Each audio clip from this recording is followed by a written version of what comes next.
안녕하세요, 모카 김한영입니다. 오늘은 골프장을 가는데요. 얼마 만에 가는 건지 모르겠어요. 제가 골프 칠 시간이 없는데 원래는 너무 중요하고 너무 귀한 분들을 만나는 날이어서 간만에 골프를 치는 날입니다. 골프 친다 그러면 잘 치냐? 이러시는데 잘은 못 치고 많이는 칩니다. 한번 나가면 150번은 치나?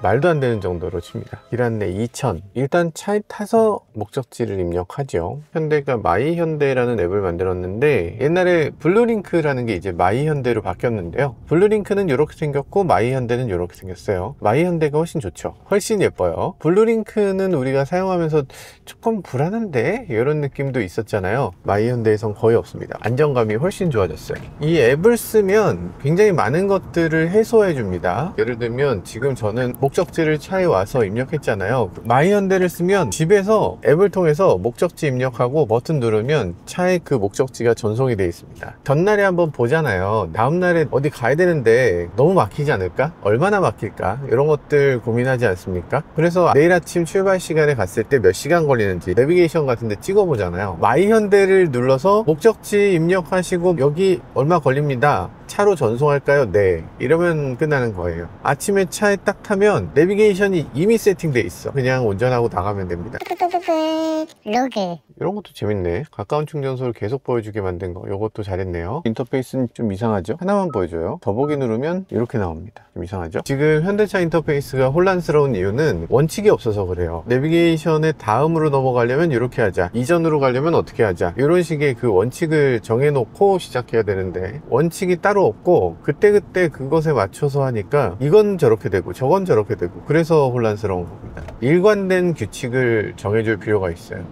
음악 틀어줘. 개성할 미디어를 선택해달라고? 아니 아무거나 틀면 되잖아. 그 인터페이스가 이상하죠? 말로 했어. 그럼 말로 인터페이스가 끝나야 되는데 뭔가를 누르게 만들었어요. 정말 사소한 것들이잖아요. 음악 틀어줘. 그럼 음악을 틀면 되는데 어떤 걸로 음악을 틀까요? FM, AM 이러고 있어요. 물론 맞지. 어떤 거 할지 내가 안 정했잖아. 인터페이스 그렇게 만들면 안 되죠. 물어볼 필요가 없어요. 음악을 틀면 돼. 싫으면 딴 거 틀면 돼. 내비게이션도 마찬가지예요. 어떤 길로 안내할까요? 이걸 할 게 아니고 추천 경로를 일단은 안내를 시작해야죠. 대부분의 사용자들 추천 경로로 갑니다. 추천 경로 싫어하는 사람이 뭐 얼마나 되겠어. 그래서 한 단계라도 줄여줬어야 돼. 지금은 단계가 너무 많아요. 단계를 누르고 또 누르고 이런 형태로 가는데 그렇게 해선 안 되죠. 로그. 제가 외국 자동차들 예를 들어서 테슬라라든지 아니면 중국차의 자율주행을 몇 번 소개해 드렸는데요. 그러다 보니까 우리나라 차는 안 좋아하는 건가? 라고 생각하시는 분들도 계신 것 같아요. 아닙니다. 저는 우리나라 차도 굉장히 좋아하죠. 솔직히 고백하자면 차를 다 좋아합니다. 요즘 들어서 현대차는 정말 마음에 들죠. 현대차만큼 가성비가 좋은 차가 없습니다. 제가 현대차에 대해서 와씨 차가 왜 이렇게 비싸요? 이거 좀 싸게 해주셔야 되는 거 아니에요? 라고 얘기를 항상 하지만 그건 사실 혹시라도 현대차 분들이 보시고서 가격을 낮춰야 되겠다 이렇게 생각을 해주시지 않을까 하는 기대로 하는 거고요. 해외를 나가보면 우리나라에 비해서 자동차 값이 싼 나라가 없습니다. 아닌데요, 미국이 훨씬 싼데요, 이럴 수 있겠지만 예전엔 그런 거 있었습니다. 교수님들 연수 갔다 오실 때 꼭 차를 하나 갖고 왔어요. 그것도 한국차. 한국차는 미국 가면 40%가 쌌어. 기본적으로 미국에 덤핑 판매를 하기도 했고 세금이 좀 적었어요. 환율도 좀 괜찮았고 중국은 우리보다 좀 싼 경우가 있죠. 어째서 싼지도 잘 모르겠어. 지금 아이오닉 9 같은 경우는 우리나라에서 7천만 원이면 살 수 있는 차지만 미국에 가면은 이거 한 9천만 원 정도 합니다. 그런 것들 감안했을 때 가성비 좋은 차다 라는 생각이 들기도 하고요. 그래서 기본적으로 저는 현대 팬이다. 기아는 뭐 말할 것도 없이 좋아합니다. 기아는 디자인도 마음에 들고 개인적으로 기아가 현대의 모든 것들을 갖고 있으면서 조금 더 혁신적인 느낌을 주려고 하는 게 굉장히 인상적이기도 하고 그리고 계획을 세워놓고 뭔가를 만든다는 생각이 있어서 기아가 저는 굉장히 스마트한 회사라고 생각합니다. 그리고 르노도 좋아해요. 르노는 정말 어려운 상황인데도 불구하고 어려운 상황을 잘 극복해내는 모습을 계속 보여줍니다. 필요할 때 적시타를 한 번씩 때려주는 면이 있어요. 예전에 SM6가 처음 나올 때도 그랬고 QM6 그리고 요번에 콜레오스 나올 때는 QM6는 LPG SUV의 시대를 잘 열었고 요번에 콜레오스는 하이브리드 SUV를 이렇게도 만들 수 있구나 라는 걸 보여주는 의미로서 훌륭한 모습을 보여주는 회사죠. 현대기아가 항상 긴장하게 만드는 그런 요소들을 보여주고 있습니다. KGM은 조금 아픈 손가락 같은 느낌이 들죠. 물론 좋아합니다. 르노하고는 비할 바 없이 힘든 회사예요. 그 와중에 몇 가지를 너무너무 잘합니다. 예를 들면 인포콘이라고 해서 이런 것들, 물론 이름 짓는 걸 잘 못해. 콘이 뭡니까? 콘이. 그리고 인포콘이라는 건 KGM하고 아무 관계가 없잖아. 회사에 뭐하고 좀 연결고리가 있어야지. 현대는 블루링크라고 하잖아요. 블루는 현대의 색이니까. 그럼에도 인포콘 자체는 너무나 좋다. KGM 너무나 훌륭하다. 한국 사람인 이상 팔이 안쪽으로 굽죠. 현대차를 정말로 싫어하는 사람은 있을까? 현대차 나쁜 놈들이라고 하지만 정말 나빠서 나쁜 게 아니라 굉장히 잘했는데 요거까지 잘해주면 너무 좋겠네 라는 느낌의 나쁜 거죠. 목적지에 도착하였습니다.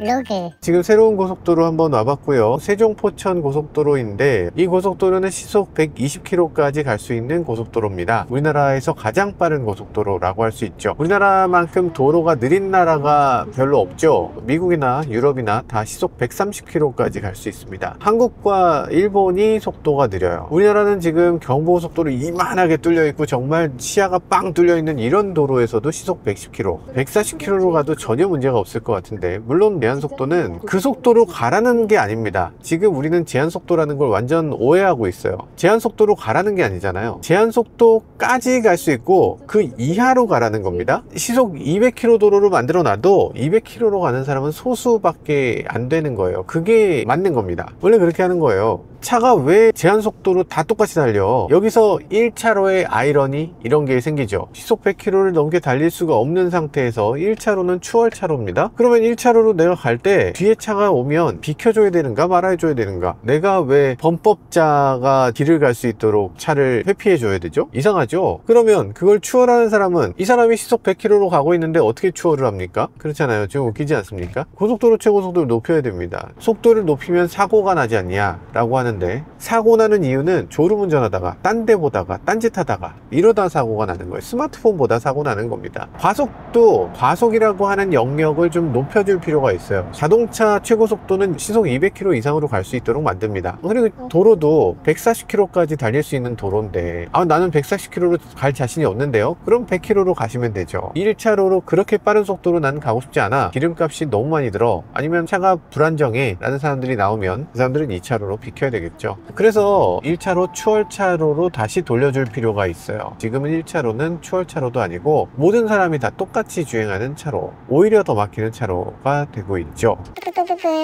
로그. 별빛이 흐르는 다리를 건너, 이게 아파트잖아요. 그러니까 우리의 머릿속에 아파트가 되게 로망 같은 거야. 아무튼 아파트라는 노래를 만들어서 전 세계에서 차트 탑10에 지금 얼마나 오랫동안 있는 거야. 지금 아마 한국 노래 중에서 가장 오랫동안 순위권에 올라 있을걸요. 아예 그냥 뭐 팝송이겠지라고 생각하고 전 세계에서 틉니다. 그 전까지는 K-팝이라는 새로운 장르로서 그걸 좋아했는데 이 아파트는 완전히 K-팝이란 장르가 아니야. 그냥 열광하는 거야. 그냥 팝으로 생각해요. 아파트란 노래가 해외에서도 열광하는 이유는 조금씩 다를 것 같긴 해요. 외국에서 아파트? 재밌는 말이네? 신조어 같은 거네? 그런 느낌으로 외국에서 느껴집니다. 그리고 아파트란 말 자체도 우리하고 무게감이 너무 달라요. 우리나라는 비싼 게 아파트고 작은 게 싸잖아. 외국은 반대입니다. 비싼 것은 주택이고 싼 게 아파트예요. 좁은 공간에 사람들이 닭장처럼 살기 위해서 위로 솟아놓은 거라고 생각해요. 진짜 맨하탄의 막 핵심 구역에 거기에 아파트면 그거는 얘기가 다른데, 대부분의 지역은 맨하탄이 아니잖아. 아파트는 그 땅조차 살 수 없는, 좀 능력이 없는 사람, 이런 느낌이죠. 우리나라 사람들이 사실 그래요. 온전히 자기 땅을 10평이나 가져본 사람이 있나? 25평 아파트면 실제로 땅은 얼마 갖고 있는 겁니까? 용적률이 어지간하면 250% 되잖아요. 대충 10평 갖고 있는 겁니다. 10평을 위로 쌓아서 나눈 거예요. 그 안에서도 한번 볼까요? 구성원들을 보면 혼자 삽니까? 혼자 사는 게 아니잖아요. 자기 와이프도 있고 애들도 있고 부모님을 같이 모시고 사는 경우도 있고 등등등 하면 자기가 가진 평수는 몇 평이야? 자기 방이 있습니까? 남편들 보면, 아니 당신이 방이 뭐가 필요해? 당신 맨날 집에 늦게 들어오잖아. 늦게 들어오고 집에서 잠만 자는데 거실에서 TV만 보고, 근데 당신 방이 뭐가 필요해? 라고 얘기하면 마땅히 할 말이 없어. 맞거든. 맞거든. 그런데 필요합니다. 그래서 아이오닉 9에서 이런 얘기를 하는 것 같아요. 광고를 보면 살아보세요 라는 표현을 썼습니다. 아마 이 차는 타는 차가 아니라 사는 차입니다. 사세요 라고 아마 처음엔 얘기했을 것 같아요. 언어 유희지만 그거는 분명히 말 나올 것 같다. 야, 그거 안 되겠어. 살아보세요로 바꾸자 해서 살아보세요 됐을 것 같은데, 실제로 제가 어저께 골프를 갔다 왔는데 가다 보니까 모카 졸음쉼터 아니고 모가 졸음쉼터라고 있었는데 거기서 잘까? 라는 생각이 들면서 뒤를 딱 보니까 와, 침대가 있네. 여기서 자면 제대로 피로가 풀리겠다. 와, 너무 좋겠다. 이런 생각이 절로 들더라고요. 남자들 정말 아이오닉 9이면 나의 공간 2평에 의자도 있어, 침대도 있어, 그리고 게임기도 있어, 영화도 볼 수 있어, 스테레오 스피커도 엄청나게 좋은 스피커가 달려 있어, 우퍼 빵빵 터뜨려가면서 들을 수 있어. 이런 공간이라면 자기만의 시간을 갖고 휴식을 갖고 가족의 눈치 없이 내가 나의 것을 해내는데 얼마나 유용할까 라는 생각이 들더라고요. 물론 저는 제 방이 있어요. 여러분들께 마지막에 죄송합니다만 저는 제 방이 있어요. 만약에 내가 내 방이 없다면 여기 내려와서 즐길 것 같아. 한 가지 아쉬운 게 있다면 디스플레이가 이거보다 커야 돼. 디스플레이가 이만한 게 있어서 이 디스플레이로 게임도 하고 컴퓨터도 하고 뭔가 개발도 하고 뭐 이런 것들을 했으면 좋겠어요. 그래서 아이오닉 9의 이 마케팅 프레이즈 살아보세요라는 말은 너무나 잘 만든 것 같고, 게다가 전기도 무제한 얻을 수 있는, 게다가 활용도도 높은, 필요하면 어디로든 이동해서 즐길 수 있는 방이 되기 때문에 그런 것들이 바로 이 차를 살아보세요, 살아보면 생각이 바뀔 거다라고 얘기하는 그런 배경이 되지 않나 라는 생각을 해보게 됩니다. 자, 오늘 여기까지. 지금까지 저는 모카키만이었습니다. 감사합니다.